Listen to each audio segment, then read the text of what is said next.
Subscribe now and press the bell icon. Never miss an update.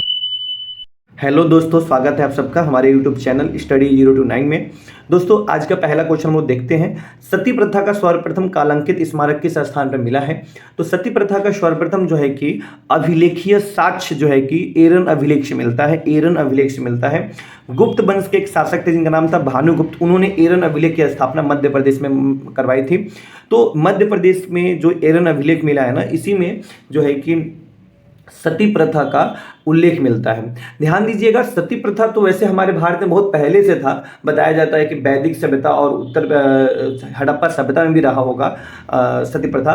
परंतु अगर आपसे कोई पूछे कि अभिलेखीय रूप से मतलब लिखित साक्ष्य के रूप में सती प्रथा का जिक्र कहाँ मिलता है, तो आप कहेंगे एरन अभिलेख में।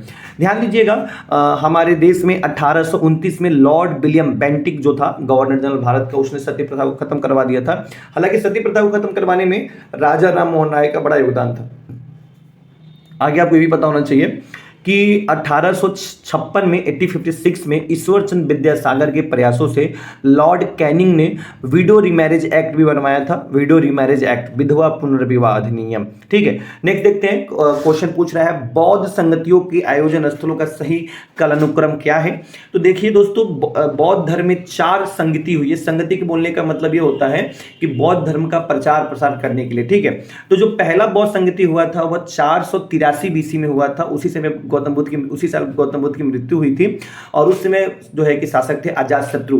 तो अजातशत्रु के शासनकाल में, जो कि हर एक वंश के दूसरा शासक था, तो अजातशत्रु के शासनकाल में राजगिरी में हुआ था 483 बीसी में। 383 बीसी में वैशाली में हुआ था, जिसमें शासक थे कालाशोक। 250 बीसी में अशोक के समय पाटलिपुत्र में हुआ था। और फर्स्ट सेंचुरी में जो है कि कुषाण वंश के शासक कनिष्क के द्वारा कश्मीर के कुंडल वन में चौथा बौद्ध संगति करवाया गया था। तो ये 4 बौद्ध संगति है। ठीक है, आप लोग बौद्ध संगति के बारे में अगर और जानना चाहते हैं तो इसी चैनल पे 2 मिनट या 3 मिनट का एक वीडियो है, उसको भी आप लोग देख सकते हैं।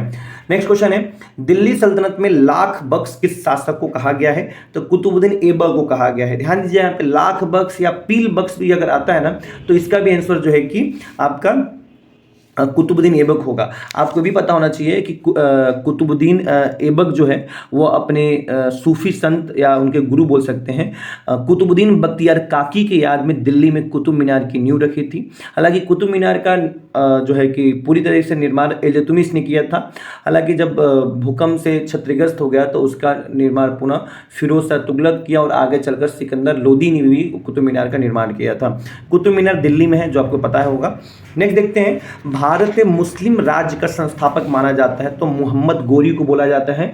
मोहम्मद गोरी जो है कि भारत में तुर्क राज्य की स्थापना भी की थी। तुर्क राज्य की स्थापना भी की थी। आपको पता होना चाहिए कि 1191 में तराइन के प्रथम युद्ध में पृथ्वीराज III ने, जो कि चौहान वंश के शासक थे, मोहम्मद गोरी को पराजित किया था। हालांकि आगे चलकर 1192 के तराइन के दूसरे युद्ध में जो है कि पृथ्वीराज III पराजित हो गए मोहम्मद गोरी से। तो कह सकते हैं कि एक बार पृथ्वीराज चौहान ने पराजित किया और एक बार मोहम्मद गोरी ने पृथ्वीराज चौहान को पराजित कर दिया। ठीक है, तो ये 2 युद्ध हुई थी। आप मुझे कमेंट बॉक्स में कमेंट कीजिए कि तराइन का तीसरा युद्ध कब हुआ था? तराइन का तीसरा युद्ध कब हुआ था? ठीक है, और तराइन पड़ता कहाँ है वर्तमान में भारत में? ठीक है, नेक्स्ट क्वेश्चन है, सुरक्षा कपाट सिद्धांत, थ्योरी ऑफ सेफ्टी बल्ब किससे संबंधित है? तो इसका संबंध है भारतीय राष्ट्रीय कांग्रेस से। दोस्तों, मैं आपको बता दूं, भारतीय राष्ट्रीय कांग्रेस की स्थापना A.O. ह्यूम, अंग्रेजी रिटायर्ड ऑफिसर A.O. ह्यूम के माध्यम से 28 दिसंबर 1885 को हुई थी। इसकी पहली बैठक बम्बई के गोकुलदास तेजपाल महाविद्यालय में हुई थी, जिसमें 72 लोग उपस्थित थे।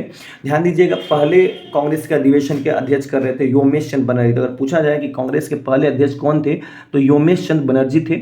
जब कांग्रेस की स्थापना हुई थी तो उस समय भारत के गवर्नर जनरल लॉर्ड कैनिंग थे। तो ऐसा बताया जाता है 1916 में एक बुक पब्लिश हुई, यंग इंडिया। इस बुक के राइटर थे आपके लाला लाजपत राय। तो लाला लाजपत राय ने इस बुक में बोलते हैं कि जो कांग्रेस है ना, कांग्रेस वो लॉर्ड डफरिन की दिमाग की उपज थी। लॉर्ड डफरिन की दिमाग की उपज थी और ये एक भारतीयों के लिए एक सेफ्टी बल्ब की तरह काम किया, मतलब अंग्रेजों के लिए सेफ्टी बल्ब के रूप में काम किया। जैसे आप एक समझिएगा कि जैसे आपके कुकर में एक सेफ्टी वाल्व होता है ना, जो सीटी मतलब गैस से सेफ्टी आपको मतलब प्रदान करता है कुकर में, ठीक है। तो वैसे ही बताया जाता है कि 1885 के समय भारतीय लोग जो है अंग्रेजों के प्रति कुछ विरोध करने वाले थे, तो इस विरोध को शांत करने के लिए कहीं ना कहीं कांग्रेस की स्थापना की गई थी। तो यही बताया गया था सेफ्टी बल्ब के बारे में। तो आपसे एक सिंपल सा क्वेश्चन आता है कि सेफ्टी बल्ब की सिद्धांत या सेफ्टी बल्ब की सिद्धांत किससे जुड़ा हुआ, तो कहेंगे कांग्रेस से जुड़ा हुआ, ठीक है। आगे बढ़ते हैं। आप मुझे कमेंट बॉक्स में जरूर कमेंट कीजिएगा कि कांग्रेस की पहली भारतीय महिला चेयरमैन कौन थी, फर्स्ट इंडियन वुमेन कांग्रेस की चेयरमैन कौन थी। आगे देखेंगे सांप्रदायिक चुनाव प्रक्रिया कब प्रारंभ हुई, तो सांप्रदायिक चुनाव प्रक्रिया जो है कि 1909 में आई। आपको दोस्तों पता होना चाहिए मार्ले मिंटो रिफॉर्म में ही पहली बार मुसलमानों को सेपरेट इलेक्टोरेट दिया गया, मतलब पृथक निर्वाचक मंडल बनाया गया। मतलब कि अब मुस्लिम जो है वो अलग से उनका जो है कि चुनाव होगा और बाकी धर्मों के चुनाव अलग होंगे। तो कहीं ना कहीं भारत में ना सांप्रदायिक चुनाव प्रक्रिया 1909 के ही एक्ट से आया था, इसका नाम था मार्ले मिंटो एक्ट। और ये कहीं ना कहीं आगे चलकर 1940 में पाकिस्तान की मांग भी क्लियर हुई। उसके बाद से 1947 में पाकिस्तान एक अलग देश भी बन गया मुस्लिम के नाम पे, ठीक है। तो कहीं ना कहीं सांप्रदायिक चुनाव भारतीय इतिहास में एक ऐसा सिस्टम था जिसको बोला जाता है डिवाइड एंड रूल करने के लिए। मतलब अंग्रेज चाहते थे सब कि हम हिंदू मुस्लिम को लड़ा दें और लड़ाकर जो है कि खुद बैठकर मलाई खाएं यहाँ पे, ठीक है, आराम से रहें इंडिया में। दोस्तों आप चैनल को जरूर सब्सक्राइब कर लीजिएगा, स्टडी 029 को अपने दोस्तों से शेयर भी कीजिए। मैं आशा करता हूँ कि आपको वीडियो काफी बहुत अच्छा लग रहा होगा, ठीक है। नेक्स्ट देखते हैं गंगा और यमुना नदियों का सर्वप्रथम उल्लेख कहाँ मिलता है, तो इसका उल्लेख मिलता है ऋग्वेद में। ध्यान दीजिए दोस्तों, ऋग्वेद में गंगा नदी का उल्लेख एक बार मिला है और यमुना नदी का उल्लेख 3 बार मिला है। हालांकि ऋग्वेदिक मतलब सबसे प्रमुख नदी जो थी ना वह आपकी सिंधु थी और उसके साथ साथ जो है कि सरस्वती थी। हालांकि सरस्वती को सर्वश्रेष्ठ नदी कहा गया है, जिसमें उसका एक और नाम हुआ करता था नदीतमा। तो सरस्वती ऋग्वैदिक काल की सबसे प्रमुख नदी थी, सर्वश्रेष्ठ नदी थी। हालांकि यमुना और गंगा का भी उल्लेख मिलता है। नेक्स्ट क्वेश्चन है बंगाल विभाजन रद्द करने तथा दिल्ली को राजधानी स्थानांतरित करने की सिफारिश किसने की थी, तो अरुंडेल कमेटी ने की थी। अरुंडेल समिति ने जो है कि बंगाल विभाजन रद्द करने की बात की गई थी। दोस्तों आपको पता होना चाहिए कि 20 जुलाई 1905 को लॉर्ड कर्जन ने बंगाल विभाजन की घोषणा की थी और 7 अगस्त 1905 को भारत में कोलकाता में स्वदेशी आंदोलन की शुरुआत हुई थी और ठीक 16 अक्टूबर 1905 को बंगाल विभाजन को लागू कर दिया गया था।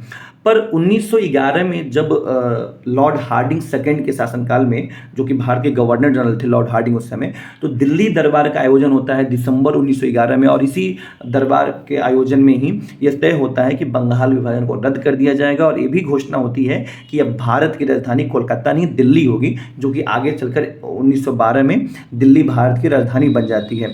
ये भी आपको याद होना चाहिए कि 22 मार्च 1912 को ये डिसाइड होता है कि बंगाल से बिहार अलग हो जाएगा और बिहार एक नया राज्य बन जाएगा, जो कि उड़ीसा भी उसके साथ रहेगा, ठीक है। आगे देखते हैं व्यक्तिगत सत्याग्रह की शुरुआत कब हुई थी, तो 17 अक्टूबर 1940 को व्यक्तिगत सत्याग्रह की शुरुआत महात्मा गांधी द्वारा महाराष्ट्र के पौनार आश्रम से हुई थी। ध्यान दीजिएगा दोस्तों, व्यक्तिगत सत्याग्रह की शुरुआत जो है ना अगस्त प्रस्ताव के खिलाफ हुआ था। अगस्त प्रस्ताव 1940 में आया तो उसके खिलाफ यह व्यक्तिगत सत्याग्रह की शुरुआत हुई थी। ये भी आपसे पूछा जाता है कि पहले व्यक्तिगत सत्याग्रही कौन थे, तो थे वह विनोबा भावे, दूसरे थे आपके जवाहरलाल नेहरू और तीसरे थे ब्रह्मदत्त। तो पहले कौन थे व्यक्तिगत सत्याग्रही, विनोबा भावे, दूसरे जवाहरलाल नेहरू और तीसरे ब्रह्मदत्त थे, ठीक है। तो 17 अक्टूबर 1940 को व्यक्तिगत सत्याग्रह की शुरुआत हुई थी। नेक्स्ट क्वेश्चन है निम्नलिखित में से कौन सा मुगल काल में पेटीकोट सरकार या पर्दा सरकार का काल था, तो 1560 से 62 का जो समय था वह पेटीकोट सरकार का काल था। ध्यान दीजिएगा, पेटीकोट का मतलब बोलने का मतलब है कि महिलाओं के संरक्षण का समय था। यह कहा जाता है कि जो महाअंगा थी, मतलब जो है कि वहाँ पे एक महिला थी, तो उन्होंने जो है कि 2 साल मुगल सम्राट को चलाया था, क्योंकि अकबर अभी छोटे थे और बैरम खां के संरक्षण में सरकार चल रही थी, इसलिए 2 साल को जो है कि पेटीकोट सरकार के रूप में जाना जाता है। नेक्स्ट क्वेश्चन है सुभाष चंद्र बोस को राष्ट्र नायक किसने कहा था, तो रविन्द्रनाथ टैगोर ने कहा था। दोस्तों आपको पता होना चाहिए रविन्द्रनाथ टैगोर को गुरुदेव कहा जाता है। 1913 में रविन्द्रनाथ टैगोर को जो है कि नोबेल प्राइज मिला था साहित्य के क्षेत्र में, वो भी गीतांजलि के लिए, ठीक है। ये भी आपको पता होना चाहिए कि रविन्द्रनाथ टैगोर दुनिया के मतलब एशिया के पहले ऐसे व्यक्ति थे जिन्हें नोबेल पुरस्कार मिला था 1913 में, और इन्होंने कई सारे बुक लिखी हैं, काफ़ी फेमस इन्होंने बुक लिखी हैं, ठीक है। मैं अगर बात करूं सुभाष चंद्र बोस की, तो सुभाष चंद्र बोस का जो बर्थडे है 23 फरवरी को पड़ता है, माफ़ कीजिएगा 23 जनवरी को पड़ता है, और 23 जनवरी को हमारे यहाँ पराक्रम दिवस मनाया जाता है। पराक्रम दिवस भारत सरकार मनाती है। और सुभाष चंद्र बोस का तो मतलब भारतीय इतिहास में बहुत ज़्यादा योगदान रहा है। कहीं ना कहीं भारत से बाहर रहकर इन्होंने बहुत भारत को आज़ादी दिलाने के लिए इन्होंने बहुत किया था। ध्यान दीजिएगा यहाँ पे सुभाष चंद्र बोस जो है कि 1938 में 1938 में कांग्रेस के जो है चेयरमैन बनते हैं, और ठीक एक साल बाद 1939 में कांग्रेस के चेयरमैन पर से मतलब कांग्रेस को छोड़ भी देते हैं। और 1939 में ही जो है कि इन्होंने अपना एक पार्टी बनाया जिसका नाम था फॉरवर्ड ब्लॉक। तो इन्होंने फॉरवर्ड ब्लॉक पार्टी की स्थापना इन्होंने की थी। काफ़ी फेमस ये थे सुभाष चंद्र बोस जी। ठीक है, आगे याद रखेंगे आप, आज़ाद हिंद फौज की स्थापना में भी इनका बड़ा योगदान था। हालांकि आज़ाद हिंद फौज का जो है कि स्थापना का विचार सर्वप्रथम एक ब्रिटिश सेना थी जिनका नाम था मोहन सिंह, उनके द्वारा आया था आज़ाद हिंद फौज की स्थापना का। पर इन्होंने उसमें भी काम काफ़ी किया था आज़ाद हिंद फौज में। ठीक है, तो इनका योगदान बहुत रहा है सुभाष चंद्र बोस जी का। दोस्तों आपसे ये भी पूछ लिया जाता है कि सुभाष चंद्र बोस जो है कि 1938 में कांग्रेस का अधिवेशन कांग्रेस की अध्यक्षता की थी, तो पर उस समय कांग्रेस का अधिवेशन कहाँ हुआ था? तो याद रखिएगा गुजरात में एक जगह है हरिपुरा में जो है कि कांग्रेस का अधिवेशन हुआ था 1938 में। उसी में जो है कि अध्यक्षता किए थे। ठीक है, हालांकि आगे चलकर 1939 में भी कांग्रेस की अध्यक्षता इन्होंने की थी त्रिपुरी में, पर गांधी जी के टकराव की वजह से उन्होंने छोड़ दिया। और बाद में जो है कि जो मध्य प्रदेश की त्रिपुरी में जब 1939 में कांग्रेस का अधिवेशन हो रहा था, सेशन हो रहा था, उसके जब बाद में जब सुभाष चंद्र बोस ने छोड़ दिया तब राजेंद्र प्रसाद को जो है कि इसका अध्यक्ष चुना गया था। ठीक है, नेक्स्ट देखते हैं क्वेश्चन। मोहम्मद बिन तुगलक के अंतर्गत दीवान ए कोही किस विभाग की देखभाल करता था? तो आप मैं बता दूं, दीवान ए कोही जो है मोहम्मद बिन तुगलक, जिसे शॉर्ट में MBT कहते हैं, उनके द्वारा कृषि की उन्नति के लिए बनाया गया था। ध्यान दीजिएगा, मोहम्मद बिन तुगलक तुगलक वंश का दूसरे शासक थे। तुगलक वंश के संस्थापक थे गयासुद्दीन तुगलक। ध्यान दीजिएगा, दिल्ली सल्तनत में ना 5 वंश हैं। कौन कौन? पहला है गुलाम वंश, दूसरा है खिलजी वंश, तीसरा है तुगलक वंश, चौथा है सैयद और पांचवा है लोधी वंश। इन पांचों में से सबसे ज्यादा शासन किया है तुगलक वंश ने। और तुगलक वंश में जो मोहम्मद बिन तुगलक हैं ये काफी पढ़े लिखे, काफी समझदार थे, पर इनको लंपट मूर्ख भी कहा जाता है क्योंकि इन्होंने कई ऐसी पॉलिसी अपनाई थी जो कि आगे चलकर खराब हो गया। ये भी याद रखिएगा कि ये पहली बार सुल्तान थे कोई जो होली के त्यौहार में भाग लिए थे। इन्हें जौना खा भी कहा जाता है। आगे चलकर जो है कि फिरोज शाह तुगलक जब शासक बना तो इनके नाम पे, मतलब अपने चाचा जौना खा के नाम पे जो है कि उन्होंने जौनपुर की स्थापना की थी। ठीक है, जौनपुर की स्थापना की थी। आगे देखते हैं, एक व्यक्ति लंबे समय तक उपवास में रहता है तो उसके मूत्र में किसकी मात्रा असमान होगी? तो यह है कीटोन की। तो अगर कोई व्यक्ति लंबे समय तक उपवास फास्ट करता है तो उसके यूरिन में कीटोन की मात्रा बढ़ जाएगी। नेक्स्ट है, मानव शरीर में कैल्शियम संतुलन तथा अस्थियों में कैल्शियम की मात्रा कौन सी ग्रंथि नियंत्रित करती है? तो इसका बोलते हैं पैराथायराइड ग्रंथि। ध्यान दीजिएगा दोस्तों, दो थायराइड ग्लैंड होता है ना, थायराइड ग्लैंड के जस्ट ऊपर होता है पैराथायराइड ग्लैंड, और पैराथायराइड ग्लैंड से एक निकलता है हार्मोन, इसका नाम है पैराथायराइड हार्मोन। तो पैराथायराइड हार्मोन जो है कि ब्लड वेसल में कैल्शियम की मात्रा को रेगुलेट करता है। अगर पैराथायराइड हार्मोन की कमी हो जाती है तो आपको जो है टीटेनी नामक रोग हो जाता है, टीटेनी नामक रोग हो जाता है। ये भी याद रखिएगा कि जो ग्रंथियां होती हैं ना, एक ग्रुप ऑफ सेल्स होते हैं, मतलब ऐसे कोशिकाएं होती हैं जिसमें से लिक्विड मटेरियल सेक्रेट होते हैं जिसे हार्मोन कहते हैं। ठीक है, आप मुझे बताइए कि हमारे शरीर की सबसे बड़ी ग्लैंड्स कौन सी है और सबसे छोटी ग्लैंड्स कौन सी है? ठीक है, नेक्स्ट देखेंगे, अमाशय स्टमक की अम्लता का उपचार करने के लिए प्रयुक्त अम्ल है। मतलब कि अगर आपको एसिडिटी होता है तो आपको उपचार करने के लिए कौन सा मेडिसिन लेना चाहिए? तो इसको बोलते हैं milk of magnesia. Milk of magnesia जो है कि एक क्षार होता है, अम्ल नहीं होता है, क्षार होता है। ठीक है, और यह क्या करता है कि बेस होता है जो कि आपके पेट की अम्लता को कम कर देता है। ठीक है, यहाँ पे प्रयुक्त अम्ल नहीं होना चाहिए, प्रयुक्त क्षार होना चाहिए ऑप्शन में, पर आप है तो कोई बात नहीं, मैंने आपको बता ही दिया। नेक्स्ट है WTO, वर्ल्ड ट्रेड ऑर्गेनाइजेशन जो है का किस संगठन का उत्तराधिकारी है? विश्व व्यापार संगठन किस संगठन का उत्तराधिकार है? तो मैं आपको बता दूं, WTO वर्ल्ड ट्रेड ऑर्गेनाइजेशन जो है कि गेट का उत्तराधिकारी है संगठन, जिसका उद्देश्य विश्व व्यापार के लिए नियमन बनाना था। WTO का मुख्यालय वर्तमान में जेनेवा स्विट्जरलैंड में है। WTO की स्थापना जो है कि 1 जनवरी 1955 को हुई थी, और भारत, माफ कीजिएगा 55 1995 95 में हुई थी। 1 जनवरी 1995 में हुई थी, 1995 में हुई थी। भारत इसके संस्थापक सदस्यों में से एक है। और मैं ये भी आपको बता दूं, WTO से पहले इसका नाम था GATT, general agreement of tariff and trade. ठीक है, तो ये भी याद रखिएगा। नेक्स्ट है कौन सी एजेंसी सदस्य देशों को सुलभ लोन सॉफ्ट लोन देती है, तो इसको देती है अंतर्राष्ट्रीय विकास परिषद। इंटरनेशनल डेवलपमेंट एसोसिएशन जो है यह वर्ल्ड बैंक का ही एक पार्ट है। इसकी स्थापना 1960 में हुई थी और यह जो है कि अपने सभी सदस्य देशों को यह सॉफ्ट लोन देती है। ठीक है, सुलभ मतलब सॉफ्ट लोन का मतलब यह है ना कि आप इसका लोन देने का जो देती है ना उसका टाइमिंग बहुत ज़्यादा होता है, 20 साल 25 साल होता है। ठीक है, इसलिए इसको सॉफ्ट लोन के रूप में देखा जाता है। नेक्स्ट है भारत में आर्थिक नियोजन की पहली रूपरेखा का प्रस्ताव किसने प्रस्तुत किया था, तो जो है कि एम विश्वेश्वरैया ने अपनी पुस्तक प्लान्ड इकोनॉमी फॉर इंडिया जो कि 1934 में आई थी में रखा था। ध्यान दीजिएगा 15 सितंबर 1861 को इनका जन्म हुआ था। एम विश्वेश्वरैया जी को 15 सितंबर को हर साल नेशनल इंजीनियर डे भी मनाया जाता है इन्हीं के डेट ऑफ बर्थडे के रूप में। ठीक है, और वैसे भारत में जितने भी डैम हैं स्टार्टिंग में डैम बने, डैम बनाने में भी इनका बड़ा योगदान है। ये कर्नाटक के रहने वाले थे एम विश्वेश्वरैया जी, काफ़ी फेमस नाम है इनका। नेक्स्ट देखते हैं भारत की हिमाद्री अनुसंधान केंद्र कौन सा महासागर में है, तो यह आर्कटिक महासागर में है। आर्कटिक महासागर में जो है कि हिमाद्री एक रिसर्च सेंटर है जिसमें हम लोग रिसर्च, हमारे यहाँ के साइंटिस्ट लोग रिसर्च करने के लिए जाते हैं। दोस्तों आपको ये भी पता होना चाहिए कि जो दक्षिणी ध्रुव है जिसको अंटार्कटिका बोलते हैं, अंटार्कटिका पे भी 3 तरह के हमारे यहाँ के साइंटिस्ट लोग प्रोग्राम लॉन्च किए, बेस स्टेशन बना। पहला नाम था जो है कि दक्षिणी गंगोत्री, उसके बाद से बना मैत्री, उसके बाद से भारती।